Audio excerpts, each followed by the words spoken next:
పరిచయం అక్కర్లేని కపుల్ దువ్వాడ శ్రీనివాస్, దివ్యల మాధురి.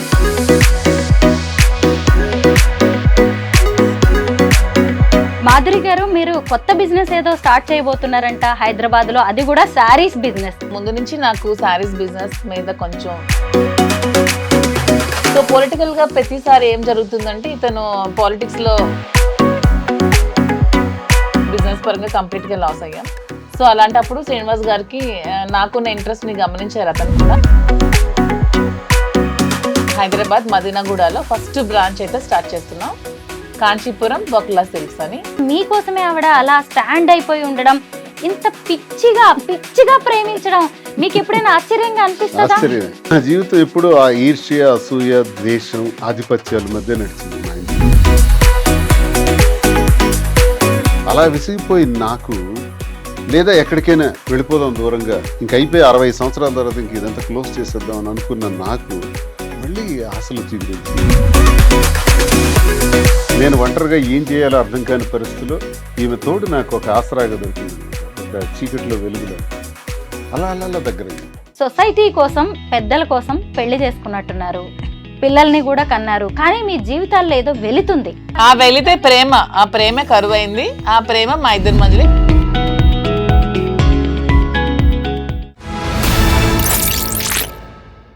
అందరికీ నమస్కారం, నేను Swaroopa Potlapalli. Welcome to trending topic. పరిచయం అక్కర్లేని కపుల్ దువ్వాడ శ్రీనివాస్, దివ్యల మాధురి. ప్రస్తుతం వారిద్దరూ నాతో పాటు ఉన్నారు. వాళ్ళ గురించి ఇవాళ చాలా ఇంట్రెస్టింగ్ విషయాలను నేను మీకు చెప్పబోతున్నాను. నమస్తే మాధురి గారు. నమస్తే అండి. నమస్తే శ్రీనివాస్ గారు. బాగున్నానండి. నేను ఇప్పటికీ మీ ఇంటర్వ్యూస్, మీ వీడియోస్ చాలా చూశాను. బట్ ఇంత తొందరగా మిమ్మల్ని ఇంటర్వ్యూ చేసే ఛాన్స్ నాకు వస్తుంది అనుకోలేదు. ఇవాళ మాత్రం చాలా విషయాలు అడగాలనుకుంటున్నానండి. పర్వాలేదా? ముందుగా ఇక్కడి నుంచి స్టార్ట్ చేస్తాను. మాధురి గారు, మీరు కొత్త బిజినెస్ ఏదో స్టార్ట్ చేయబోతున్నారంట హైదరాబాద్ లో, అది కూడా శారీస్ బిజినెస్. దాని గురించి ముందు మాట్లాడుకుందాం. నేను ముందు నుంచి నాకు శారీస్ బిజినెస్ మీద కొంచెం ప్యాషన్ ఉంది. నాకున్న ఈ ఫ్యాషన్లో ప్యాషన్ గమనించి శ్రీనివాస్ గారు నన్ను ఎంకరేజ్ చేశారు. శ్రీనివాస్ గారు ముందు నుంచి కూడా మైనింగ్ బిజినెస్. సో పొలిటికల్గా ప్రతిసారి ఏం జరుగుతుందంటే ఇతను పాలిటిక్స్లో మన పార్టీ హవాలో లేనప్పుడు అదర్ పార్టీ వచ్చినప్పుడు పొలిటికల్గా ఇతన్ని వ్యాపారాల మీద దెబ్బతీస్తున్నారు. సో మైండ్స్ అన్ని దెబ్బతీస్తారు. ఇదే విధంగా ఈ ఎలక్షన్ కూడా మేము ఓడిపోయిన ఈవినింగే మా మైండ్ని క్లోజ్ చేశారు. ఆల్మోస్ట్ 60 crores వరకు మేము లాస్ అయిపోయాం. బిజినెస్ పరంగా కంప్లీట్గా లాస్ అయ్యాం. సో అలాంటప్పుడు శ్రీనివాస్ గారికి నాకున్న ఇంట్రెస్ట్ని గమనించారు. అతను కూడా నేను రిక్వెస్ట్ చేయడం జరిగింది, రాజా ఇలా నేను శారీ షాప్ పెడదాం అనుకుంటున్నాను, కొంచెం మీరు ఎంకరేజ్ చేయండి అని అడిగిన వెంటనే నాకు ఒప్పుకున్నారు. సో తప్పకుండా అపార్ట్ ఫ్రమ్ ద పాలిటిక్స్ ఒక 10% 20% నీ కోసం టైం స్పెండ్ చేసి నీకు సపోర్ట్ చేస్తాను, పెట్టు అని నన్ను ఎంకరేజ్ చేశారు. సో March 3rd హైదరాబాద్ మదీనాగూడలో ఫస్ట్ బ్రాంచ్ అయితే స్టార్ట్ చేస్తున్నాం, కాంచీపురం బొక్లా సిల్క్స్ అని. సో ఇది కూడా ఏంటంటే నాకు ముందు నుంచి శారీస్ అంటే ఇంట్రెస్ట్. ఈ ఫీల్డ్లో నేను ప్రతిసారి చాలా షాప్స్కి వెళ్ళి శారీస్ పర్చేస్ చేస్తూ ఉండేదాన్ని. అప్పుడు ఒకటి గమనించాను ఏంటంటే వీవర్స్ ప్రైస్ కంటే కూడా రిటైల్స్లో ఎక్కువ ప్రైస్ పెట్టి అమ్ముతున్నారని. సో ఇది కాకుండా మనమే దగ్గరుండి వీవింగ్ చేయించుకొని వీవర్స్కి కూడా పని కల్పిస్తూ మనం ఆ వీవర్స్ ప్రైస్ నుంచి కొంచెం మనకున్న మార్జిన్ వేసుకుంటూ తక్కువ ప్రైస్లోనే పబ్లిక్ కూడా శారీ అందాలి, ప్రతి ఉమెన్కి కూడా తక్కువ ప్రైస్లో శారీ వెళ్ళాలి, అది కూడా ప్యూర్ క్వాలిటీ ఉండాలి. సో ఇప్పుడు మనకి చాలా వెరైటీస్ ఉంటాయి, టస్సెస్, ఆర్గాంజెస్, పట్టు, ఇలా చాలా ఉంటాయి. లెనిన్ అన్నీ కూడా డూప్లికేట్స్ వచ్చేస్తున్నాయి. అలా కాకుండా ఎందుకంటే యాజ్ ఏ ఉమెన్గా మనం శారీ కట్టుకునేటప్పుడు ఆ ఫీల్ అనేది మనకు తెలుస్తుంది. ఎదుటి వాళ్ళకంటే కూడా వాళ్ళకి నచ్చిని నచ్చకపోయి ముందు మనకు నచ్చాలి, మనకు ఆ ఫీల్ కంఫర్ట్గా ఉండాలి. సో ప్యూరిటీ అనేది కంపల్సరీ ఉంటూ క్వాలిటీ కూడా తక్కువ రేట్కి ఇస్తూ శారీ షాప్ ఓపెన్ చేయాలనే ఉద్దేశంతోనే నేను శారీ స్టోర్ ఓపెన్ చేస్తున్నాను. దానికి శ్రీనివాస్ గారు నాకు సపోర్ట్ చేశారు. దాని పేరు కాంచీపురం బొక్లా సిల్క్స్ అని మేము పెట్టుకున్నాం. అయితే మాలాంటి మిడిల్ క్లాస్ విమెన్ కూడా వచ్చి షాపింగ్ చేయొచ్చు అన్నమాట. ష్యూర్, మిడిల్ క్లాసే కాదు, బిలో మిడిల్ క్లాస్ కూడా వచ్చి చక్కగా మాధురి మేడం దగ్గరకు వచ్చాము, మేము వెళ్ళాము, మాకు తక్కువ ప్రైస్కి ఇంత మంచి క్వాలిటీ శారీ వచ్చిందని ఫీల్ అవుతూ కస్టమర్ ప్రతి ఒక్కరు కూడా వెళ్తారు. అండ్ మెయిన్ నేను నా శారీ షాప్కి బ్రాండ్ అంబాసిడర్ నేనే, నా షాప్కి నా బ్రాండ్ అంబాసిడర్ కస్టమర్స్ అనుకుంటున్నాను. ఎవరో హీరోయిన్స్కి, మోడల్స్కి పిలిచి డబ్బులు ఇచ్చి మోడల్ షూట్ చేసే బదులు నా కస్టమర్కే తక్కువ ప్రైస్ ఇస్తే వాళ్ళే నా బ్రాండ్ అంబాసిడర్స్గా ఉంటారు. వాళ్ళే 10 మందికి వెళ్ళి చెప్తారు మేడం దగ్గర తక్కువ కాస్ట్ శారీ ఉందని. So public are my brand ambassador, మా కస్టమర్స్ నా బ్రాండ్ అంబాసిడర్. శ్రీనివాస్ గారు చూసారు అసలు ఆ కాన్ఫిడెన్స్ లెవెల్స్. శ్రీనివాస్ గారే నా కాన్ఫిడెన్స్, అసలు అతను నా పక్కన ఉంటే నేను చాలా కాన్ఫిడెంట్ గా ఉంటాను. కాదు, చీరలు చూడడం కంటే కూడా ఆవిడని చూడడానికి వచ్చే వాళ్ళ కస్టమర్స్ సంఖ్య ఎక్కువగా ఉంటుందో ఏంటో. ఇప్పుడు మీరు మధ్యతరగతి అని అడిగారు కదా, మా కాన్సెప్ట్ కూడా ఏంటంటే సరసమైన ధర. ఇప్పుడు నేను చూస్తున్నాను, నాకైతే నాలెడ్జ్ లేదు ఈ సారీస్ మీద, పట్టు సిల్క్స్ మీద. తినుకున్నటువంటి ఎక్స్పీరియన్స్, ఆ ప్యాషన్ అన్నది ఎందుకు ఎక్స్పోజ్ చేయకూడదు, ఇది బిజినెస్లో ఎందుకు మనం 10 మందికి ఉపయోగపడకూడదు అనేది ఆలోచించి మగ్గాళ్ళ దగ్గరికి మేమే స్వయంగా వెళ్ళి ఒక 5-6 నెలలుగా ఈ ప్రాక్టీస్ చేస్తున్నాం. వారణాసి నుంచి ఇక్కడ బెంగళూరు వరకు చాలా ప్రాంతాల్లో, ముఖ్యమైన ప్రాంతాలన్నీ కంచి కానీ, ధర్మవరం కానీ, యాడికి కానీ, ఇలాంటి ప్రాంతాల్లో మగ్గాల వద్దకు వెళ్ళి వాళ్ళు నేస్తున్నటువంటి ఆ చీర, ఆ క్వాలిటీ ఏదైతే ఉందో దానికి సరైనటువంటి ధర వచ్చే విధంగా. ఎందుకంటే మగ్గందారుడికి కూలే మిగులుతుంది, ఎవరైతే కొంటున్నారో వాళ్ళకి 6 నుంచి 7 రెట్లు ధర పలుకుతుంది కస్టమర్కి. ఈ చీరల వ్యాపారంలో నష్టపోతున్న వాళ్ళు 1 మగ్గందారుడు నేతన్న, 2 కస్టమర్. వీళ్ళకి న్యాయం చేయాలి. అందుకే నేను డైరెక్ట్ మగ్గందారుడి దగ్గరికి వెళ్ళి నీకు న్యాయంగా అయినటువంటి ధర ఇప్పిస్తాం కాబట్టి నువ్వు అవన్నీ మాకు అందించని చెప్పడం జరిగింది. వాళ్ళు అవన్నీ కూడా మగ్గాల ద్వారా చాలా సేకరించుతాను. నేనేం చెప్తున్నానంటే నాణ్యత ప్రాధాన్యత, నాణ్యతే మా ప్రామాణికం. Quality is our predominance. దీనిని ఎప్పుడూ కూడా మనం మైండ్ నుంచి తీయకూడదు. ఎందుకంటే వ్యాపారం చేసిన తర్వాత వ్యాపారం పెట్టినవాడు ఎవరో తెలుస్తుంది, వ్యాపారం ప్రారంభించిన తర్వాత ఎక్కడైనా సరే. మా పరిస్థితి ఏంటంటే ఈ వ్యాపారం ప్రారంభించక ముందే మేము ఎవరో తెలుసు, మా మీద ఎక్స్పెక్టేషన్స్ ఉంటాయి. ఈయన రాజకీయాలకు చెందిన వ్యక్తి కదా, ప్రజల పట్ల మరి వర్తకుల ఈ కస్టమర్స్ పట్ల ఏ విధమైనటువంటి బాధ్యతతో ఈయన ఈ వ్యాపారం చేయగలుగుతారు మాధురి కానీ శ్రీనివాస్ కానీ అనుకోవచ్చు. కాబట్టి వాళ్ళకి న్యాయం చేయాలి. మా దగ్గరకు వచ్చే కస్టమర్ ఇప్పుడు ఫర్ ఎగ్జాంపుల్ 50,000 రూపాయలకు మగ్గందారుడి దగ్గర కొంటే ఇక్కడ 3 లక్షల రూపాయలకు అమ్ముతున్నారు. ఎందుకు అంత ధరకు అమ్మాలి? అప్పుడు అక్కడ మీరు అన్నట్టు ఒక మధ్యతరగతి కుటుంబానికి చెందినటువంటి ఒక మహిళ వచ్చి ఆ చీరను కొనాలంటే 3 లక్షలు అని కొనలేకపోవచ్చు. కానీ మా ఉద్దేశం అది కాదు. ఆ 50,000 రూపాయల చీరనే ప్రాఫిట్స్, అలాగే మెయింటెనెన్స్ అన్నీ కలుపుకొని ఒక సరసమైన ధర, ఒక రీజనబుల్ ప్రైస్కి అంత కాస్ట్లీ చీర కూడా అందించాలి. ఏదైతే అంత ఖరీదు పెట్టి జూబ్లీ హిల్స్లో కొంటున్నారో అదే చీరని అదే జూబ్లీ హిల్స్లో కానీ, అదే మదీనాగూడలో కానీ, హైదరాబాద్లో ఎక్కడైనా సరే ఒక రీజనబుల్ ప్రైస్కి అందించాలి. కస్టమర్ అనేవాడు మన దగ్గరికి వచ్చాడంటే సంతృప్తితో అతను బిల్ పేమెంట్ చేయాలి. కళ్ళల్లో బాధ ఉండకూడదు, అరే నేను ఈ ప్రైస్ ఇంత ఎక్కువ ఇచ్చానే అన్న ఫీలింగ్ ఉండకూడదు. మనం వాళ్ళ సంతృప్తిని చూడాలి అన్నది మాకున్న ప్రజా సంబంధాల కారణంగానే ఈ అభిప్రాయం కూడా ఉంది మాకు. ఆ అభిప్రాయంతోనే బిజినెస్ చేయటం జరుగుతుంది తప్ప లాభాపేక్షతోని ఇందులో ఏదో సంపాదించేయాలని కాదు. అలా చేయాలనుకుంటే చాలా వ్యాపారాలు ఉంటాయి, ఇందులోకే రావాల్సిన పని లేదు. తనకున్న ప్యాషన్ పట్ల, ఈ వ్యాపారం చేయటం పట్ల ఆమె ప్రతి స్త్రీకి తనకు ఒక అవగాహన ఉంది. పొట్టిగా ఉన్నారా, పొడవుగా ఉన్నారా, వీళ్ళు నలుపుగా ఉన్నారా, తెలుపుగా ఉన్నారా, ఎవరు ఎలా ఉన్నా నాతో చాలా మంచి మాటలు చెప్పింది. స్త్రీకి ఆభరణం చీర అని, ఆభరణాల కన్నా నిజమైన ఆభరణం చీర. ఆ చీర ఎలా ఉండాలి అన్నది సామాన్యులు, ఒక కవి కూడా చెప్పారు, సామాన్యుడైన కూలి పనికి వెళ్ళే స్త్రీ అయినా సరే ఎవరికైనా చీర ఇచ్చే అంత అందం ఏది ఇవ్వదు.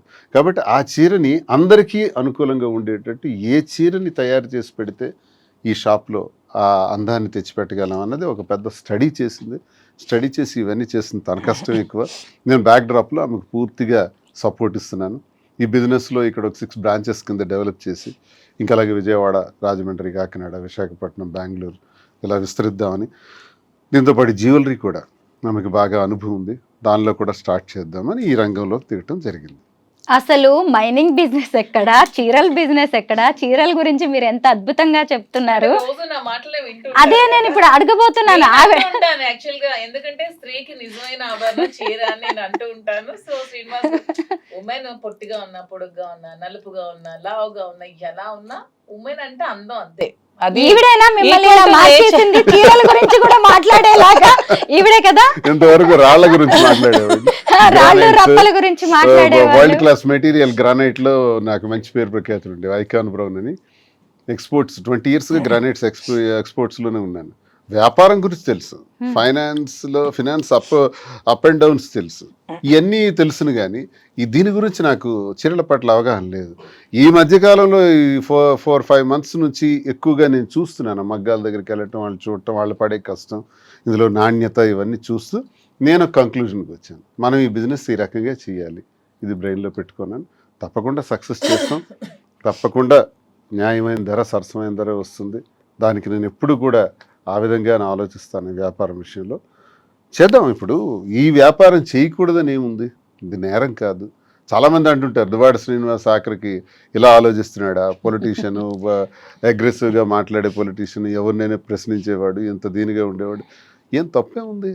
మాధురి కోరికను వాలంటైన్స్ డే సందర్భంగా నాకు ఇది కోరుకుంది, నేను నా ఫ్యాషన్ పట్ల నాకున్న ఈ ప్యాషన్ని మీరు సహకరించండి అనేటప్పుడు నేను మాట ఇచ్చాను. తప్పకుండా తను ఈ బిజినెస్లో సక్సెస్ అవుతుంది. వచ్చే వ్యాలంటైన్స్ డే నాటికి తప్పకుండా 6 branches ఫినిష్ అవుతాయి. ఇతర ఆంధ్రప్రదేశ్లో కూడా కొన్ని బ్రాంచెస్ వస్తాయి. ఒక విమెన్ ఎంటర్ప్రెన్యూర్గా ఒక మంచి ప్లాట్ఫామ్ మీద నిలబడుతుంది. 6 branches ఎక్కడ మాధురి గారు? ఫస్ట్ నేను మదీనాగూడలో స్టార్ట్ చేస్తున్నాను. హైదరాబాదే. ఎందుకంటే వెన్ కంపేర్ టు ఆంధ్ర అమ్మాయినే, కానీ ఎందుకో నాకు హైదరాబాద్ పీపుల్ కనెక్షన్ ఈ 6-7 monthsలో చాలా ఎక్కువగా ఉంది. మ్యాక్సిమం హైదరాబాద్ ఎవరికైనా సరే లైఫ్ ఇస్తుంది బతకడానికి వచ్చే వాళ్ళకి చాలా మందికి. సో నాకు ఎక్కువ ఫ్యాన్స్ కూడా హైదరాబాద్లోనే ఉన్నారు. తెలంగాణ వాళ్ళే చాలా ఎక్కువ ఉన్నారు. నన్ను ఆదరిస్తున్నారు, అర్థం చేసుకున్నారు, సపోర్ట్ చేస్తున్నారు, నన్ను ప్రేమిస్తున్నారు, నన్ను కలవాలని అడుగుతున్నారు, నన్ను కలుస్తున్నారు, చాలా సపోర్ట్ చేస్తున్నారు. సో ఎందుకు ఫస్ట్ హైదరాబాదే చూస్ చేసుకోకూడదని ఆలోచించుకొని హైదరాబాద్ ఫస్ట్ చూస్ చేసుకున్నాను. అండ్ ఉమెన్ ఎంటర్ప్రెన్యూర్ ఎదగడానికి హైదరాబాద్ మంచి అవకాశం ఇస్తుందని నేను బాగా స్ట్రాంగ్గా నమ్ముతున్నాను. ఎందుకంటే when compare to Andhra, Hyderabad people are well matured. కొంచెం అంటే ఫ్యాషన్ పరంగా కూడా కొంచెం ఈ culture when compare to Andhra కొంచెం ఇది డెవలప్డ్గా ఉంది. సో ఫస్ట్ బ్రాంచ్ మదీనాగూడలో స్టార్ట్ చేసి, నెక్స్ట్ బ్రాంచ్ జూబ్లీ హిల్స్లో స్టార్ట్ చేసి, ఇంకొక బ్రాంచ్ వేరే దగ్గర ప్లాన్ చేస్తున్నాం.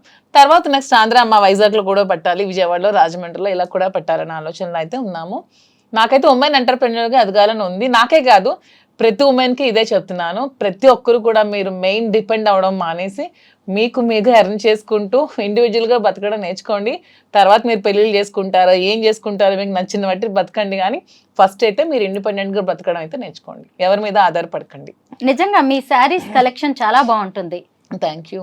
మీ సెలెక్షన్ కూడా బాగుంటుందని దాన్ని చూస్తుంటేనే అర్థమవుతుంది. ఒకరోజు మీరు ఒక వీడియో చేశారు మీ యూట్యూబ్ ఛానల్. ఆ వీడియో కూడా నేను జస్ట్ 2 hours లో చేశాను. ఆ వీడియో నేను చాలా సర్ప్రైజ్ అయ్యాను. అంతా చూస్తే మీరు ఒకే రోజు చేసిన వీడియో లాగే అనిపించింది. వన్ డే లో 2 hours లో చేశాను. జస్ట్ 2 hours లో జస్ట్ చేశాను. అది శ్రీనివాస్ గారు జస్ట్ ఇలా బయటకి ఎక్కడికి వెళ్ళి వచ్చే లోపల 2 hours లో కంప్లీట్ చేశాను.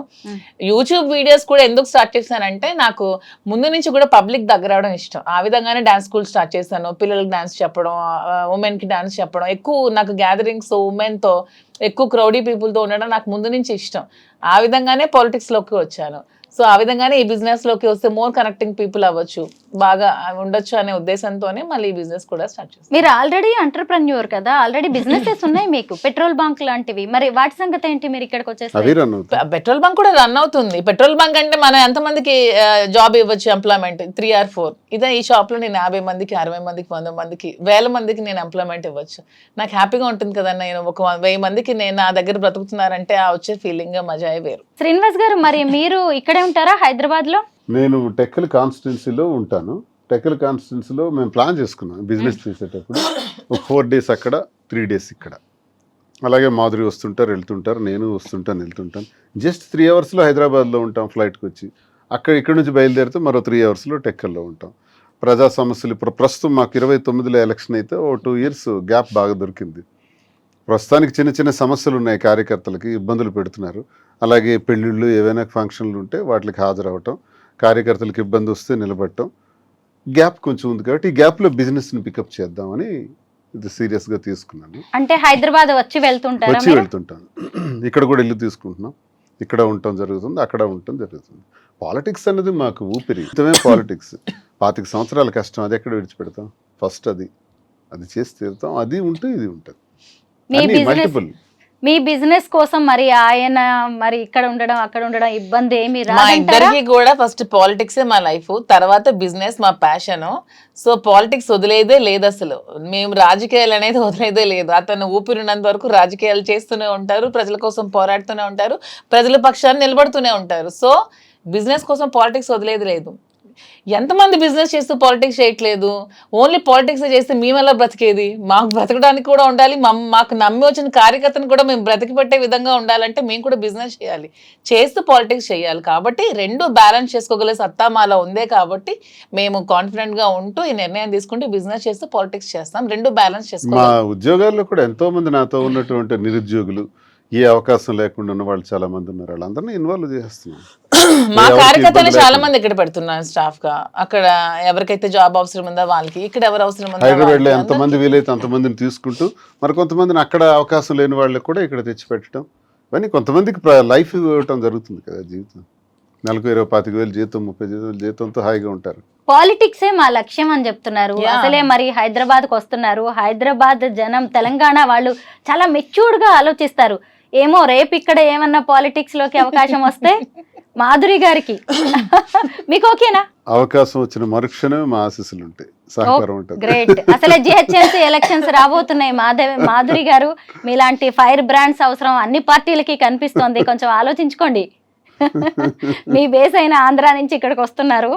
ఎందుకంటే ఎందుకంటే ఇప్పట్లో మాకున్నది ఎప్పుడు పాలిటిక్స్ తో మాకు నిత్య సంబంధం, వ్యాపారం. అవకాశం వస్తే చూద్దాం. అయితే నేను ఒక ఇంటర్వ్యూలో మీరిద్దరు చెప్పడం ఒకటి నేను చూశాను. మాకు 5 పిల్లలు అన్నారు. మీ 2 ఆడపిల్లలు, అలాగే ముగ్గురు. మీకున్న 3 ఆడపిల్లలు. ఎలాగా ఇంత అంటే ఓన్లీ స్టేట్మెంట్ కి అది పరిమితం చేస్తున్నారా, లేదంటే ప్రాక్టికల్ గా కూడా బాధ్యతగా ఉంటున్నారా మీరు? ప్రాక్టికల్ గా ఉండాలి కదా. స్టేట్మెంట్ కి పరిమితం చేయడానికి మేమేం చిన్నపిల్లలం కాదు. అలాంటి స్టేట్మెంట్ ఇవ్వాల్సిన అవసరం కూడా మాకు లేదు. మాకు 2 పిల్లలు, 3 పిల్లలు, 5 పిల్లలు అనుకునేటప్పుడు 5 పిల్లల బాధ్యత కూడా మేము తీసుకుందామని నిర్ణయించుకున్నాం. ఆల్రెడీ ఒక పాపకు పెళ్ళైంది, ఇంకో పాప పెళ్ళికి రెడీగా ఉంది. ఆమె పెళ్ళికి కావాల్సిన ఏమైతే మేము ఖర్చు పెట్టాల్సిన డౌరీ ఉంటే అవి కూడా రెడీ చేస్తూ, నా పిల్లలు ఇంకా చిన్నవాళ్ళు, just UKG, 5th standard, 6th standard, వాళ్ళకి చదివించుకుంటూ వాళ్ళు కూడా ఒక ఉన్నతమైన స్థానంలో పెడుతూ వాళ్ళు కూడా చూసుకుంటూ 5 పిల్లల బాధ్యత ఇంతమంది ప్రజల బాధ్యత మేము తీసుకున్నప్పుడు 5 పిల్లల బాధ్యత మేము తీసుకోలేమా? సిల్లీ క్వశ్చన్ అది. ఎవరు అడుగుతుంటే మేము సమాధానం ఇస్తున్నాం, సమాధానం ఇవ్వాల్సిన అవసరం కూడా మాకు లేదు. మీరు దేనికి ఉండాలి? మా ఇంటికి వచ్చే ప్రజల కష్టాల్లోనే మేము ఉన్నప్పుడు మా పిల్లలకి మేము ఎలా వదిలేస్తాం? ప్రజలు మాకు నిత్య సంబంధం. మాకు మా వల్ల బయటకు వచ్చినటువంటి 5 పిల్లలు, 5 పిల్లలు చూడకపోతే మీరు ఎవరిని చూడాలి? కామన్, చిన్న విషయం. అది చూడాలి, తప్పదు. అది మా ధర్మం, మా బాధ్యత. యాజ్ ఏ పేరెంట్స్ గా పిల్లల బాధ్యత అందరికీ పేరెంట్స్ తీసుకోవాలి. వాళ్ళ తలరాతలు మనం కలనే, వాళ్ళు ఏమవుతారో అదేమనే తర్వాత అది దైవాధీనం. కానీ వాళ్ళ బాధ్యత మనం అయితే తీసుకోవాలి. వాళ్ళకి ఏ రంగంలో కావాలంటే ఆ రంగంలో పెట్టాలి, వాళ్ళకి ఎలా కావాలంటే ఏ ఫీల్డ్ కావాలంటే ఆ ఫీల్డ్ లో ఉంచి వాళ్ళని చూసుకోవాలని మేమైతే నమ్ముతున్నాం, అలాగే చూసుకుంటున్నాం. మాధురి గారు, మీ పిల్లలు 3 కూడా చిన్నవాళ్ళు. మరి ఇప్పుడు వాళ్ళు హైదరాబాద్కి వస్తారా మీతో పాటు? ఈ నెక్స్ట్ ఇయర్ అయితే హైదరాబాద్ లోనే పెట్టి ఇక్కడే స్కూల్లో జాయిన్ చేద్దామని అయితే నేను అనుకుంటున్నాను. నా దగ్గర ఉంచి చదివిద్దాం అనుకుంటున్నాను. ప్రెసెంట్ మా మదర్ దగ్గర ఉన్నారు. కొంచెం నేను సెటిల్ అయ్యాక హైదరాబాద్ నచ్చింది నాకు కూడా. సో హైదరాబాద్ లోనే వాళ్ళు కూడా చదివిద్దాం అనుకుంటున్నాను. 3 ఆడపిల్లలు, వాళ్ళకి తండ్రి ప్రేమ, ఆయన అందించే భరోసా అనేది చాలా అవసరం. శ్రీనివాస్ గారు ఖచ్చితంగా మంచి తండ్రి, దాన్ని నేను కాదనలేదు. పిల్లలు కూడా అలా యాక్సెప్ట్ చేస్తారా తండ్రి లాగా? ఆయన పిల్లలు వాళ్ళ ఫాదర్ అండర్ లోనే ఉన్నారు. నేను మా హస్బెండ్ మ్యూచువల్ గా కన్సర్న్ తో విడిపోయినా సరే వాళ్ళ ఫాదర్ వాళ్ళ పిల్లల బాధ్యతను తీసుకుంటున్నారు. నా బాధ్యత కూడా యాజ్ ఏ మదర్ గా నేను తీసుకుంటున్నాను. యాజ్ ఏ గార్డియన్ గా, యాజ్ ఏ కేర్ టేకర్ గా, యాజ్ ఏ ఫిలాసఫర్ గా శ్రీనివాస్ గారు కూడా బాధ్యతలు తీసుకుంటున్నారు. మా పిల్లలకి 3 బాధ్యతలు కూడా ఉన్నాయి. 3 తీసుకుంటున్నాం కేరు. వాళ్ళకి ఏ లోటు ఉండదు. నా వల్ల ఈ భూమి మీదకి వచ్చారు పిల్లలు, వాళ్ళకి ఏ లోటు రానివ్వను. నా కంటికి రెప్పలా కాపాడుకొని చూసుకుంటాను. వారసుని ఇవ్వడానికి కూడా మేము రెడీగా ఉన్నాము అని చెప్పారు. చాలా సర్ప్రైజ్ అయ్యాను నేను అసలు. ఆ మాట సర్ప్రైజ్ ఏముంది, ముందు నుంచి మేము అనుకుంటున్నాం. దాంట్లో సర్ప్రైజ్ ఏముంది? నేనే మాధురి అంటేనే ఓపెన్ గా చెప్తుంది ఏదైనా. మేము నిజంగానే వారసుడికి అందామనే ఆలోచనలో ఉన్నాము. యాక్చువల్గా ఈ ప్లానింగ్ ముందే ఉండే, కానీ ఈ బిజినెస్ కోసం ఈ ప్లానింగ్ ని ఒక 1 year షిఫ్ట్ చేసాం. ఆఫ్టర్ ఈ 1 year బిజినెస్ తప్పకుండా కేసులు కూడా ఉన్నాయి కదా, కోర్టులో కేసులు కూడా ఉన్నాయి కాబట్టి అవన్నీ కొంచెం తేలాలి. కాబట్టి కొంచెం తేలిన తర్వాత అవన్నీ కూడా ఉంటది. ఏముంది, కొడుకు కావాలి అనేది బలమైన కోరిక ఈవిడదే అనిపిస్తా ఉంటది నాకు. లేదు నాకంటే ఏంటంటే శ్రీనివాస్ గారు ఉన్న క్వాలిటీస్, ఇలాంటి అవసరం ఇంకొక జనరేషన్ కూడా ఉండాలి, ఇతని వారసుడు ఉండాలని ఆలోచన నాకైతే ఉంది, అతనికి కూడా ఉంది, ఇద్దరికి ఉంది. మరో దువాడు వస్తాడంటే అంతే కదా. అలానే ఆడపిల్ల మగపిల్ల తక్కువ నేను అన్నా. ఏం ఆడపిల్లలు రాజకీయాలు చేయట్లేదా, ఆడపిల్లలు ప్రైమ్ మినిస్టర్ అవ్వలేదు అలానే కాదు. ఊరికే మా ఇద్దరికి అనిపించింది, అంటే 5 ఉన్నారు కదా, వీళ్ళు 5 చూసుకోవడానికి ఇంకో బాబు ఉంటే బాగుంటుంది అంతే. మీ ఇద్దరిది ప్రేమ అనాలా, ఏమంటారు ఈ అంతకు సంబంధానికి మించి మీరు అనుకోవాలి. పెట్టే పేరు? అంతకు మించి, ప్రేమకు మించి ఏమైనా పదం ఉంటే పెట్టుకోండి. ఈ మాట నేను ఎందుకు అడిగాను అంటే, సహజంగా మనం టీనేజ్ లోనో లేదంటే ఒక 15 ఇయర్స్ నుంచి 25 ఇయర్స్ లోపు ప్రేమలో పడుతూ ఉంటాం. అది ఆడవాళ్ళైనా ఆకర్షణ, మగవాళ్ళ infatuation. ఇలాంటి పేర్లు ఏవో ఉంటాయి. ఆ తర్వాత పెళ్ళైన తర్వాత కూడా కొన్ని రిలేషన్స్ ఉంటాయి, వాటికి రకరకాల పేర్లు ఉన్నాయి. ఇప్పుడు మాధురి గారు, మీరు ఎప్పుడైనా మీ ఎంగేజ్ లో ప్రేమలో పడ్డారా? ఇలా కావాలి అని ఎప్పుడైనా అనిపించిందా మీకు? ఎంగేజ్ లో అంటే ఎప్పుడు డిగ్రీలో ఫస్ట్ ఇయర్ లో ఎప్పుడో ఒకసారి లవ్ చేశాను, తర్వాత మన శ్రీనివాస్ గారిని love చేశాను. చూసారా, అబ్బా ఎంత open mind. He knows everything. I told him everything about me. He knows everything. ఎప్పుడు డిగ్రీ ఇంటర్మీడియట్ సెకండ్ ఇయర్ వరకు నేను శ్రీ చైతన్య చదివాను, గర్ల్స్ క్యాంపసే. డిగ్రీ ఫస్ట్ ఇయర్ లో బయోటెక్నాలజీ నేను first year. Degree first year లో ఒక అబ్బాయికి లవ్ చేశాను, ఆ అబ్బాయి కూడా లవ్ చేశాడు. ఇంట్లో ఇంటర్ క్యాస్ట్ వల్ల ఒప్పుకోలేదు. ఆ అబ్బాయి వేరే కమ్యూనిటీ, నేను వేరే కమ్యూనిటీ. ఆ అబ్బాయి వచ్చి ఇంటికి వచ్చి మాట్లాడడం కూడా జరిగింది. ఫాదర్ ఒప్పుకోలేదు. ఒప్పుకోకుండా నాకు మ్యారేజ్ చేశారు ఇంట్లో. అప్పట్లోనే బలవంతంగా నాకు పెళ్లి చేశారు.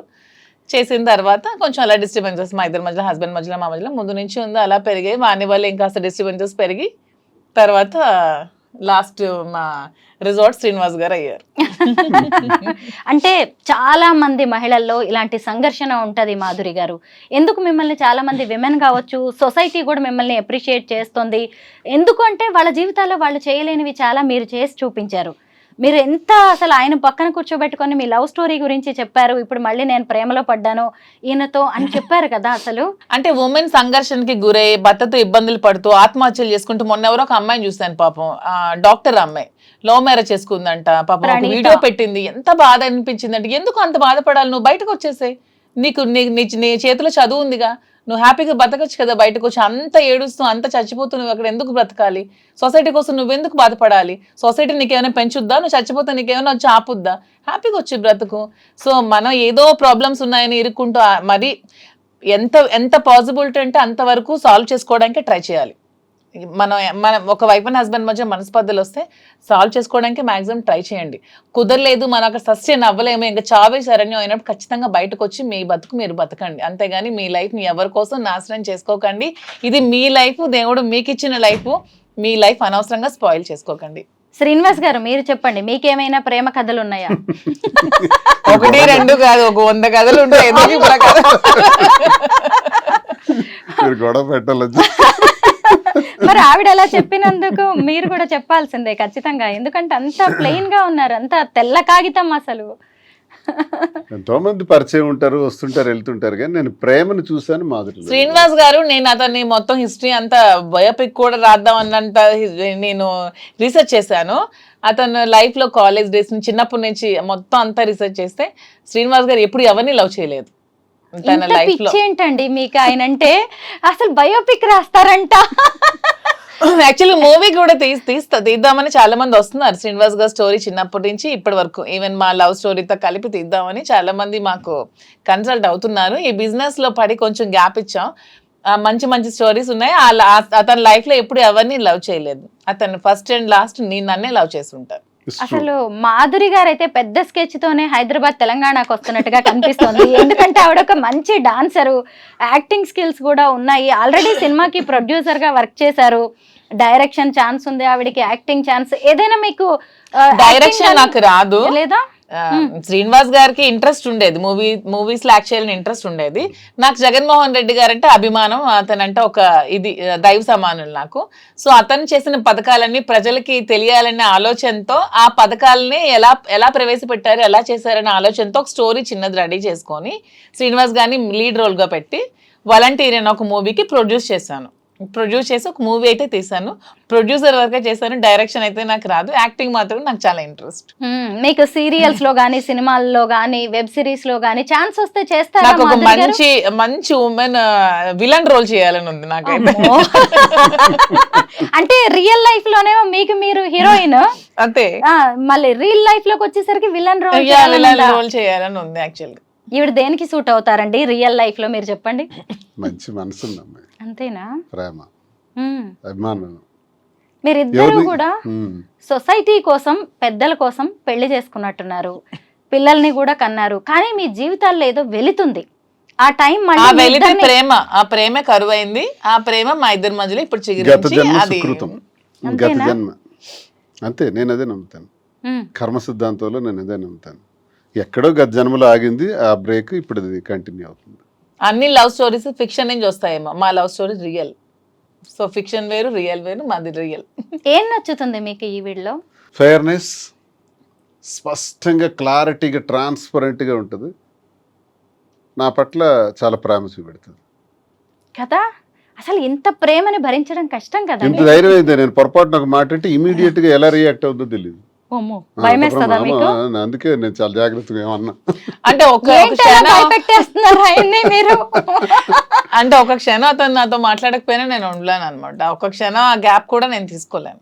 ఏంటి శ్రీనివాస్ గారు, ఏం చేశారు మీరు అసలు? ఆ బాబాయ్ నాకైతే చాలా అసలు మీరు చాలా లక్కీ అండి. మీకు అనిపిస్తుంది ఎప్పుడైనా లైఫ్ లో మీరు కొన్ని స్ట్రగుల్స్ పడ్డాను నాకు అని డబ్బులు ఆ story- పదవులు అవేం అక్కర్లేదు. డబ్బు కావాలంటే నాకు నేను సంపాదించుకోగలను, పదవి కావాలంటే నాకు నేను తెచ్చుకోగలను. నాకు ప్రేమ ఒక్కటే కావాలి. అది శ్రీనివాస్ గారి ఏజ్ నుంచి పరంగా కావాలనుకుంటున్నాను. చాలా గ్యాప్ ఉన్నప్పుడు కూడా ఇలా నా కోసం నాకున్న సమస్యలు, నాకున్న సవాళ్ళు, నాకున్న శత్రువులు, నాకున్న రాజకీయ ప్రత్యర్థులు, పరిస్థితులు, ప్రభావాలు, నష్టాలు, లాభాలు ఇవన్నీ ములిగి తేలి జీవితం అది.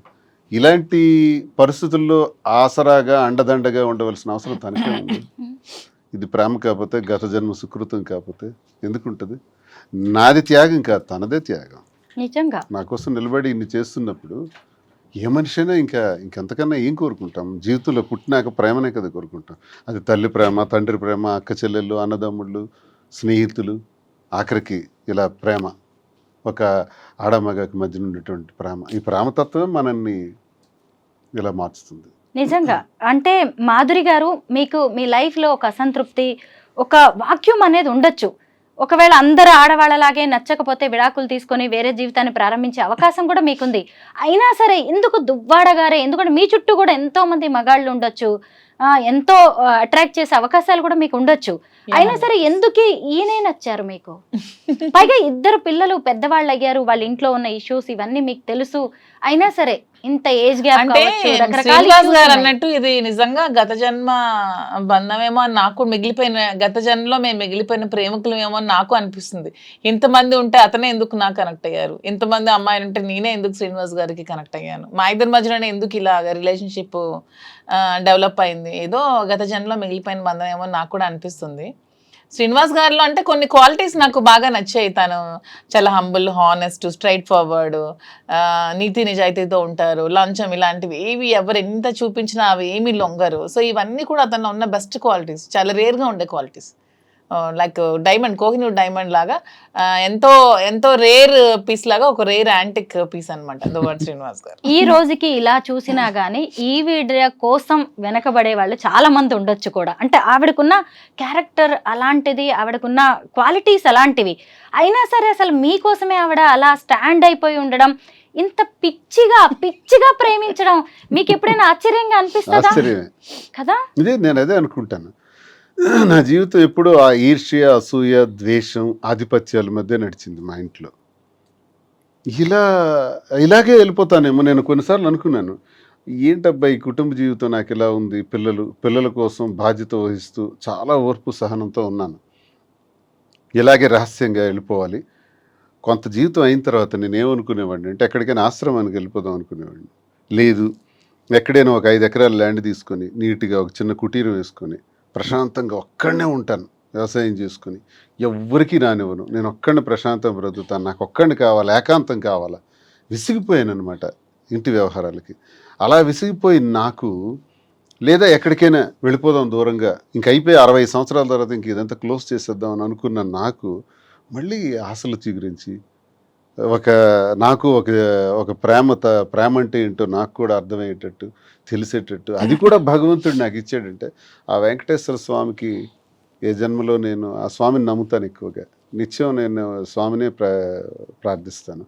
నా ఇంటి ఇలవెల్పు స్వామి ఇచ్చిన ఇదే నాకు అని నేను భావిస్తాను. తోటి మగవాళ్ళు కూడా ఈర్ష్య పడే అంత అదృష్టం మీది కదా. అన్నిటినీ డబ్బులతో కొలవలేమో మాధురి గారు. డబ్బు కాదు ఇక్కడ, డబ్బు ఈ రోజుల్లో ఎవరు సంపాదించట్లేదమ్మా. ప్రతి ఒక్కరు డబ్బులు నా దగ్గర ఏముంది ఇప్పుడు అలా అంటే. నిజమే. అంతే కదా. నిజంగా అసలు అంటే ఈవిడ అమాయకురాలు అనిపిస్తుంది ఇక్కడ చూసినప్పుడు, మీరు మాత్రం లక్కీ అనిపిస్తుంది. అలా మాట్లాడుతూనే ఉంటారు కానీ అంటే ఆవిడ ఎక్కడ లెక్కలేసుకోలేదండి నేను గమనించినంత వరకు. 100% ట్రూ. నిలబడాలని చూస్తుంది. ఇప్పుడు మా ఇంట్లో జరిగిన సంఘర్షణ తర్వాత ఈయనకు నేను తోడుగా ఉంటానని ఒక డెసిషన్ తీసుకున్నాను. నేను ఒంటరిగా ఏం చేయాలో అర్థం కాని పరిస్థితిలో ఈమె తోడు నాకు ఒక ఆసరాగా దొరికింది అనమాట, ఒక చీకట్లో వెలుగులాగా. అలా అలా అలా దగ్గరైంది. అది ఆ కారణం ఏంటంటే ప్రేమ, హిడెన్ లవ్, ఎక్కడో ఒక దగ్గర బయటపడినటువంటి ప్రేమ ఉంది. అది మా మధ్య ఈ స్థితికి దారితీస్తుంది తప్ప అందరూ ట్రోల్ చేసేటట్టు మేమేదో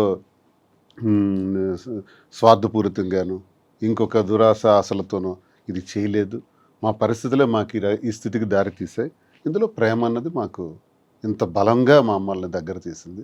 ఈ ప్రేమతో దగ్గరైనటువంటి మేము ప్రజలకు కానీ మా మీద ఆధారపడిన పిల్లలకు కానీ మేము పూర్తిగా భరోసాగా ఉండాలి.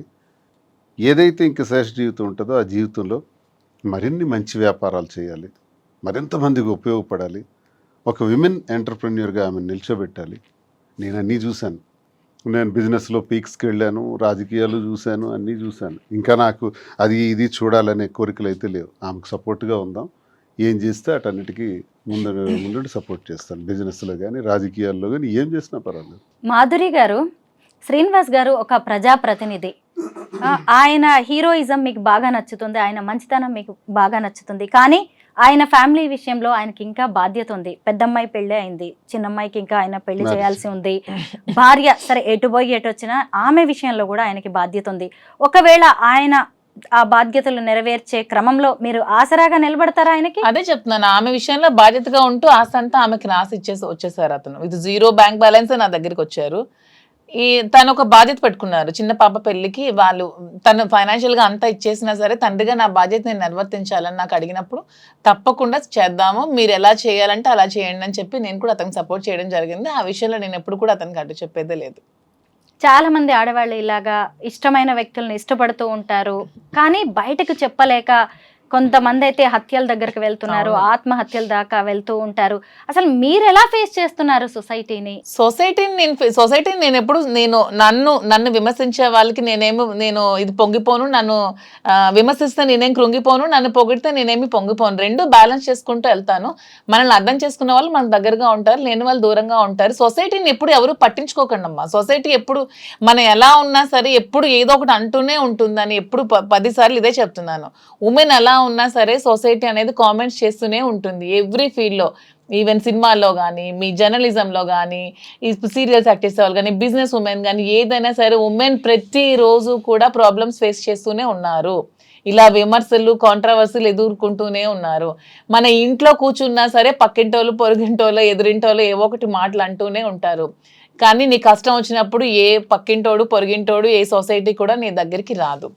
సో అలా అని మరీ విచ్చలవిడిగా ఉండమని నేనైతే చెప్పను. కానీ మీ నచ్చినట్టు, మీ మనసుకు నచ్చినట్టు, మీ వల్ల ఎదుటి వాళ్ళు ఇబ్బంది పడకున్నా, మీరు ఒక కన్నీరుకి కారణం కాకుండా ఒక జీవితానికి మీరు హ్యాపీగా లీడ్ చేయండి. అంతేగాని ఎవరి కోసం మీ లైఫ్ ని సాక్రిఫైస్ చేయకండి. సంఘంలో ఉంటూ సంఘానికి అన్యాయం చేయకూడదు. మనం అంతే మోసాలు, అన్యాయాలు, అక్రమాలు, ద్రోహాలు, దేశ ద్రోహాలు చేస్తే ఈ సంఘంలో మనకు చెడ్డ పేరును తెస్తాయి. ఎదుటి మనిషి కన్నీటికి మనం కారణం కాకూడదు. ఎదుటి మనిషిలో సంతోషానికి మనం కారణమైతే చాలు. ఆ సంతోషానికి కారణం కాకపోయినా పర్వాలేదు, కానీ కన్నీటికి మాత్రం కారణం కాకూడదు. ఈ ప్రిన్సిపల్స్ మనం ఎప్పుడైతే ఉంటామో వ్యక్తిగత విషయాలకి ఈ ప్రిన్సిపల్స్ ఉన్నప్పుడు వ్యక్తిగత విషయాలకు సంబంధం ఏంటి? ప్రతి జీవితంలో కూడా మీరు అన్నట్టు చాలామంది చాలామంది మగాళ్ళకి భార్యా బాధితులు ఉన్నారు, కుటుంబపరమైన ఇబ్బందులు ఉండేవాళ్ళు ఉన్నారు, మానసిక రోగాలతో బాధపడుతున్న వాళ్ళు ఉన్నారు, ఆర్థిక ఇబ్బందులతో ఉన్న వాళ్ళు ఉన్నారు, ఎన్నో సమస్యలతో ఉన్న వాళ్ళు ఉన్నారు. అలాగే మహిళలు భర్త వేధింపులతో బాధపడుతున్న వాళ్ళు ఉన్నారు, అలాగే కుటుంబ సంబంధాలతో బాధపడుతున్నటువంటి వాళ్ళు ఉన్నారు. ఇవందరూ ఈ సమస్యల మధ్య వాళ్ళ వ్యక్తిగత జీవితాల్లో ఏదో ఒక నిర్ణయం తీసుకోక తప్పదు. ఒక కోణం ఉంటుంది, అది తప్పు కాదు. అది వాళ్ళ వ్యక్తిగత పరిస్థితులను బట్టి వాళ్ళ నిర్ణయం తీసుకున్నంత మాత్రాన్ని ఇది సమాజానికి సంబంధించినటువంటి విషయంగా భావించి ఆత్మహత్యలకు ఇంకో రకంగాను జీవితాన్ని త్యజించడం అన్నది దుర్మార్గం. ఇలా ఎవ్వరు చేయకూడదని నేను కోరుకుంటున్నాను. మళ్ళీ మనం పుట్టాం, ఒకసారి పుడతాం, సైంటిఫిక్గా ఆలోచిస్తే ఈ పుట్టిన జీవితం చాలా చిన్నది. ఈ చిన్న దానిలో సంతోషంగా ఉండడానికి ప్రయత్నించాలి, ప్రేమతత్వంతో ఉండడానికి ప్రయత్నించాలి. ఎవరి ఇష్టం వాళ్ళది, ఎవరి వ్యక్తిగతం వాళ్ళది. నీ మనసుకు నచ్చిందా, నీ మనసుకు నచ్చినట్టు నువ్వు చెయ్యి. ఒక సినిమాలో మహేష్ బాబు అంటాడు, you are the hero of your life. నిన్ను నడిపించుకునే శక్తి నీలోనే ఉంటుంది. అల్టిమేట్గా నీ విజయానికి నువ్వే కారణం, నీ పతనానికి నువ్వే కారణం, పక్కోడు కాదు. సో మనం జీవితాన్ని మనం చక్కగా నడిపించుకుందాం. ఇందులో ఒకరికి బాధ కలిగించకుండా ఉండాలనుకునే నీ ప్రిన్సిపల్ నువ్వు పెట్టుకుని అన్నీ చేసుకోయే నష్టం లేదు. ఇదేం తప్పు కాదు. దీన్ని రహస్యంగా మాధురి ఎవరో నాకు తెలియదు, శ్రీని ఎవరో నాకు తెలియదు అని తను అనేయచ్చు, తప్పించుకోవచ్చు. అందరూ చేస్తున్నది ఇదే. మేము అలా చెప్పదలుచుకోలేదు. చేసింది స్పష్టంగా క్రిస్టల్ క్లియర్గా. నేను పొలిటీషియన్ అయినా, రాజకీయాల్లో ఇలా ఉండకూడదు, ఇలా మాట్లాడకూడదు, ఇలా చేయకూడదు అనుకునే వాళ్ళకి కూడా నేను చేసింది స్పష్టంగా చెప్పాను. మీరు చేసింది చెప్పలేకపోతున్నారు.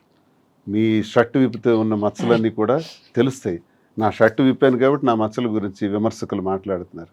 విమర్శకులు మీ షర్ట్లు కూడా విప్పితే మీ మచ్చలు కూడా బయటకు తెలుస్తాయి. దయచేసి విమర్శించి మీరేదో స్వర్గం నుంచి దిగి వచ్చినట్టు మాట్లాడద్దు.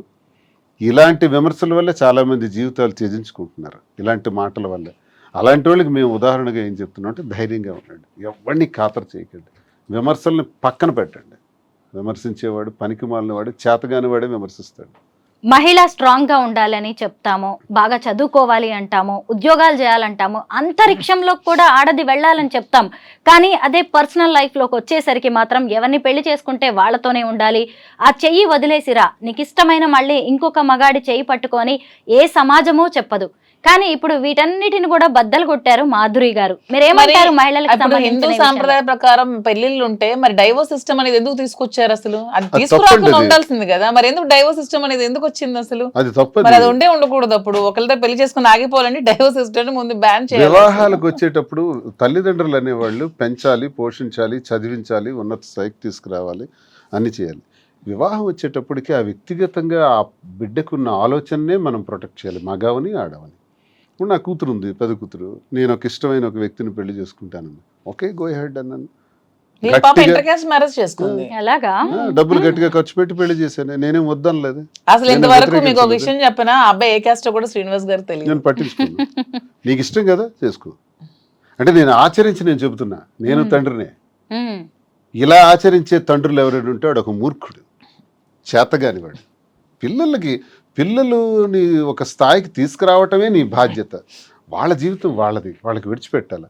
చాలామంది తల్లిదండ్రులు ఏమనుకుంటారంటే, నా కొడుకు నాకు చల్లగా నాకు చూడాలి, కోడలు వచ్చిన తర్వాత ఆ కోడల్ని వాళ్ళిద్దరు సంతోషంగా ఉంటే దాన్ని జెలస్గా ఫీల్ అయ్యి నన్ను నిర్లక్ష్యం చేస్తున్నాడు నా కొడుకు అంటారు. తప్పది. పెళ్ళయిన తర్వాత ఇంక నీ కొడుకుతో నీకు సంబంధం వద్దు, నీ కూతురుతో నీకు సంబంధం వద్దు. వాళ్ళు హాయిగా బ్రతకని, నీ కాళ్ళ మీద నువ్వు బ్రతుకు. బాగులేనప్పుడు వాళ్ళే వస్తారు, లేనప్పుడు దేవుడు ఉన్నాడు చూస్తాడు. అంతేగాని లేనిపోని ఆలోచనలు పెట్టుకొని మారుతున్న ఈ జనరేషన్లో ఇంకా మనం అన్ని విషయాల్లో తలదూర్చడం వల్ల ఈ గొడవలు వస్తాయి, స్పర్ధలు వస్తాయి, విడిపోతారు, గొడవలు పడతారు. పిల్లల్ని అంతవరకు అల్లారు ముద్దుగా పెంచుతారు. పెంచినప్పుడు ఇష్టం వచ్చినట్టు పెళ్లి చేయమంటే హత్యలు చేస్తున్నారు, పరువు హత్యలు అంటున్నారు. కులం ఏమైనా తిండి పెడుతుందా? క్యాస్ట్కి ఏముందా? అందరూ హ్యూమన్ బీయింగ్సే కదా. ఈ క్యాస్ట్ ఫీలింగ్ ఎందుకు అసలు? మాధురి గారు, మీరు శ్రీనివాస్ గారిని ఏమని పిలుస్తారు? నేను రాజా అని పిలుస్తాను. ఎందుకని? ఆయన కింగ్ అనా? అలాంటి క్వాలిటీస్ ఉన్నాయని. ఏంటండి రాజాకు ఉండే క్వాలిటీస్ చెప్పండి.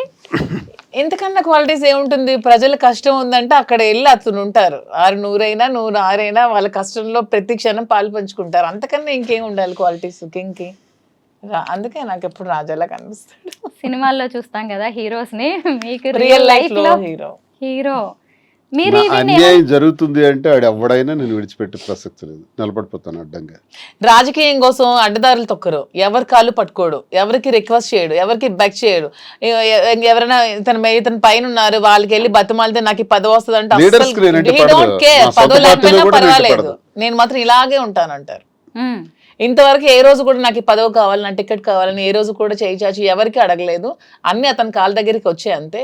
అతని దురదృష్టం, అతని ఫ్యామిలీ పరంగా కొన్ని ప్రాబ్లమ్స్ ఫేస్ చేయడం వల్ల అతి తక్కువ ఓట్ల మెజారిటీతో 3000 2000 ఓట్లతో, అది కూడా ఫ్యామిలీ ప్రాబ్లమ్స్ వల్ల ఓడిపోయారు తప్పితే అతను ఎప్పుడు ప్రజా జీవితంలో ఎప్పుడో నగ్గేశారు. మీరు ఆవిడ ఏమని పిలుస్తారు? రాజు. అంటే ఏంటి? రాజా రాజు. రాజారాజు ఏంటండి ఏమైనా అలా ఏం పర్టికులర్ కాదు, మా ఇంటి దేవత కులదేవత రాజులమ్మ తల్లి అనమాట. సో అలాగా మా ఇంటి దేవత అని చెప్పి నాకు అలా రాజు అని పిలుస్తారు. అలా ఎప్పుడైనా మీరు ఆయన మీద అలుగుతారా అండి? చాలా సార్లు. ఎందుకు? ఏంటి రీజన్స్ ఏముంటాయి? నాకు చిన్న ప్రియారిటీ దగ్గర నేను తట్టుకోలేను. ఇష్టమే మీకు ఇంకా. నా చెప్పాను కదా, నాకు పదవులు డబ్బులు ఇవన్నీ కాదు, ప్రియారిటీ కావాలి, ప్రేమ కావాలి. ఆ తగ్గితే మాత్రం నేను ఊరుకోను. అలుగుతుంది మళ్ళీ నా దగ్గరికి వస్తుంది. అలాగే వెళ్ళి సారీ చెప్పేమని అడిగేస్తాను, ఎందుకంటే ఎక్కువసేపు ఉండలేను కదా. మళ్ళీ ఆయనే కావాలి మీకు. ప్రయారిటీ తగ్గడం అంటే ఏం చేస్తూ ఉంటారు? అంటే ఏదైనా చిన్న కోపం వచ్చింది అనుకో, నాతో ఒక అరగంట ఇలా మాట్లాడడం మానేస్తారు. ఆ అరగంట మాట్లాడడం మానే నేను తట్టుకోలేను. సో ఆ గ్యాప్ లో కూడా వెళ్ళి త్వరగా నాకు సారీ చెప్పి మాట్లాడాయని చెప్తా. ఏడ్ చేస్తారా ఎప్పుడైనా మీరు? ఏడుస్తాను కూడా. అమ్మో,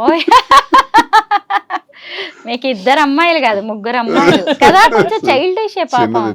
తను గడుసు దాన్ని అనుకుంటారు కానీ ఇన్నోసెంట్. నేను అనుకోవట్లేదు గడుసుదాన్ని అని, చూసే వాళ్ళైనా సరే నేను చాలా సెన్సిటివ్, ఐఎమ్ వెరీ సెన్సిటివ్. చెప్తున్నాను కదా, ఎవరో వచ్చేదో కష్టం ఉందంటే వెంటనే అతను చెప్పకుండా కూడా డబ్బులు ఇచ్చేస్తూ ఉంటాను. ఇది కూడా నేను ఎందుకో గమనించాను, కొంచెం మంచి హార్ట్ విడిది. ఎన్నోసార్లు తిట్లు కాస్తాను, అతను తెలియకుండా చాలా మంది వస్తూ ఉంటారు, అమ్మాయి ఇలా ఉందంటే అది నిజమో తెలుసుకోకుండా ఇచ్చేస్తూ ఉంటాను. చాలా సార్లు తిట్టారు కూడా, తెలుసుకో ముందు నిజమా కాదా అని. నాకు తెలిసి చాలా మంది 50 లక్షలు తను వడ్డాణం ఇచ్చేయటం, వడ్డాణం ఇచ్చేసారా? మరేంటి ఎవరికండి? ఏమైంది కారణం ఏంటంటే వాడికి పాపం ప్రాబ్లం లో ఉన్నాడు, ఏదో ఫంక్షన్ ఉంది వాళ్ళ కూతురుది, మెచ్యూరిటీ ఫంక్షన్, అందుకే ఇచ్చేసానంటే. ఏం చేశారు? అలాగే ఎన్నో దానాలు ధర్మాలు, వడ్డాణం వెనక్కి ఇవ్వట్లేదు, అప్పులని అడుగుతుంటే ఇచ్చేయటమే. మానుకున్నాను స్ట్రాంగ్. మీరిద్దరు గిఫ్ట్స్ ఇచ్చుకుంటూ ఉంటారు, ఏం తక్కువైందని ఇలాగా చిన్న చిన్న గిఫ్ట్స్. ఆవిడ వడ్డానాలే ఆవిడ దానం చేసేస్తుందంటే గిఫ్ట్స్ ఇచ్చుకోవడం అని కాదు, శ్రీనివాస్ గారు వాడే ప్రతి వస్తువు కూడా నేను కొనిపెట్టిందే పెట్టుకోవాలని అదొక చిన్న. ఏమి ఇచ్చారు ఇప్పటిదాకా గిఫ్ట్స్ ఆయనకి? ఇప్పుడు రింగ్ ఉందనుకో, అది నేనే దగ్గరుండి చేయిస్తాను, అది నేను చేస్తే పెట్టుకోవాలి. ఈ బ్రాస్లెట్ నేనే ఇచ్చి అదే పెట్టుకోవాలి, అతని దగ్గర ఎన్ని ఉన్నా పెట్టుకోవాలి, నేను ఇచ్చిందే పెట్టుకోవాలి. అలా ఉంటుంది నాకు చిన్న ఫీలింగ్. శ్రీనివాస్ గారు అనిపిస్తుందా ఇంత ప్రేమను భరించడం కూడా కష్టమే అని? చాలా అదృష్టవంతుడిని. అదృష్టం నిజంగానే. అవును, మీరే అదృష్టవంతుడిని, వెంకన్న దయ్య. అంతేనండి నిజంగా. మీరిద్దరు భలే మీడియా ఫ్రెండ్లీ. అసలు అందరికి ఎవరికైనా ఇంటర్వ్యూ. మీడియా ఫ్రెండ్లీ కాదు, friendly to everyone, public people అంతే. మీడియా అంటే మాకు స్పెషల్ గౌరవం కూడా, నిజంగానే. చిన్నప్పటి నుంచి రాజకీయాల్లో కూడా మీడియాకి ఎక్కువ ప్రాధాన్యత ఇచ్చుకుని వచ్చేవాడిని. నేను నా ఎలివేషన్ కూడా మీడియా చేశారు నన్ను. వాళ్ళే నన్ను రాజకీయంగా ఈ స్థాయికి తీసుకొచ్చారు. ఆ ప్రేమ ఎప్పుడూ ఉంటది మీడియాలో. మీడియా పట్ల ఎవరు అనుచితంగా బిహేవ్ చేస్తే నచ్చదు, ఎందుకంటే మీ మీడియా వాళ్ళే మమ్మల్ని పైకి తేవాలన్నా మమ్మల్ని చేయాలన్నా చాలా ఇదిగా ఉంటారు. టెక్కల్లో సామాన్యమైన విలేకరు దగ్గర నుంచి జిల్లా రాష్ట్రం వరకు అందరితో సమానంగా ఉంటాం, అందరితో క్లోజ్ గా ఉంటాం. నేను చాలా సార్లు టెక్కల్ మీడియా అంతా నాకు ఫ్రెండ్లీ. మాధురి మేడం అంటే మా మీడియా అందరికి ఇష్టం, ఎందుకంటే పాపం వాళ్ళందరూ చాలా కష్టపడుతూ ఉంటారు, సాలరీస్ ఉండవు, ఏ ఉండవు. పాపం వాళ్ళ ప్యాషన్ తో ఈ మీడియాలో చాలా మంది పని చేస్తూ ఉంటారు. వాళ్ళందరికీ నేను ఎప్పుడు సపోర్ట్ చేస్తూ ఉంటాను. ఎప్పుడైనా ఎవరైనా ఏదైనా అడగండి, ఇచ్చేస్తారనుకుంటా కొంచెం. అయితే మీ కపుల్ని చూసాక కొంతమంది దీన్ని పాజిటివ్ గా చూస్తున్న వాళ్ళు ఉన్నారు, నెగిటివ్ గా చూస్తున్న వాళ్ళు కూడా ఉన్నారు. అయితే కామెంట్స్ విపరీతంగా వస్తూ ఉంటాయి, అప్రిషియేట్ చేసే వాళ్ళకంటే కూడా చాలా నెగిటివ్ కామెంట్స్, ట్రోలింగ్. ఇప్పుడు ఈ ఇంటర్వ్యూ మీద కూడా ఖచ్చితంగా ట్రోలింగ్. నేను ఎంక్వైరీ చేశాను. మెయిన్ ఏంటంటే మేము పవన్ కళ్యాణ్ లేకపోతే లోకేష్ చంద్రబాబు నాయుడు విమర్శిస్తాం, కానీ ఆ పొలిటికల్ పీపుల్ కొంతమంది చేస్తున్నటువంటి కామెంట్స్, అవి పొలిటికల్ యాంగిల్లో మేమంటే పడని వ్యక్తులు మా శత్రువులు ఒకే ఐడి నుంచి ఒక 10 కామెంట్స్ వస్తాయి, మీరు చూడండి. అందులో ఒకే ఐడి నుంచి 10 ఉంటాయి వరుసగా. అది కావాలని ఇది కొన్ని ఐడీలు క్రియేట్ చేసి ఫాల్స్ ఐడీలతో కూడా చేస్తారు. అవి రియల్ పీపుల్ కారండి, ఆ కామెంట్స్ని పట్టించుకోవాల్సిన అవసరం లేదు. ఒకవేళ రియల్గా చేసినా ఖాతరు చేయాల్సిన అవసరం లేదు. దిస్ ఈజ్ మై లైఫ్, నేను ఇలా డెసిషన్ తీసుకున్నాను, మేము ఇద్దరం ఇలా ఉంటున్నాం, మేము చెప్తాం, ఇంకేం చెప్పాలి చెప్పండి. కానీ ఎవరు ఏమనుకున్నా కానీ మనకి నచ్చిందే చేయాలి, మన జీవితం మనది అని నిజంగా మీ ఇద్దరు చాలా మందికి అయితే ధైర్యాన్ని ఇచ్చారు. ఏ మాటకు ఆ మాటే. అది మాత్రం ఒప్పుకొని తీరాలి, నన్ను కూడా తిడతారేమో. మీరు మంచి చేశారు. ఎందుకంటే నిజంగా ఒక రిలేషన్ లో అంత బలవంతంగా ఉండడం కంటే బయటకు వచ్చి నచ్చిన వ్యక్తుల్ని, పైగా మీరు ఎక్కడా దాచిపెట్టలేదు దేన్ని కూడా. అదే అంటున్నాం కదా, నేను ఫస్ట్ టైం ఇంటర్వ్యూ ముందుకు వచ్చాను, అప్పటికే మేము 2 years నుంచి ఉన్నాము, మా పబ్లిక్ అందరికీ తెలుసు. వచ్చి ఓపెన్ గా చెప్పాను, దాన్ని కూడా చాలా ట్రాల్స్ చేశారు, ఫేస్ చేశాను అంతే.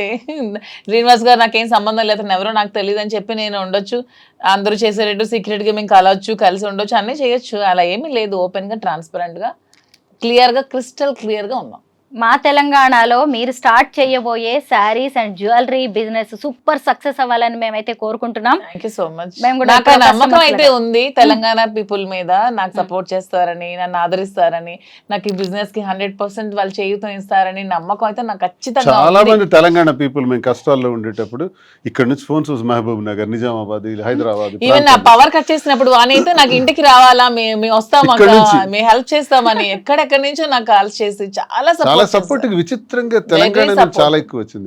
అందుకే విశాఖపట్నంలో ప్రారంభిద్దాం బిజినెస్ అనుకున్నాం. మాకు నూనెను హైదరాబాద్లో ప్రారంభిద్దాం, 2 రాష్ట్రాల్లో కూడా మనకి అదొక వైడ్ ఇది వస్తుంది, అక్కడే చేద్దాం అని మనసు మార్చుకొని మళ్ళీ ఇక్కడికే వచ్చాం.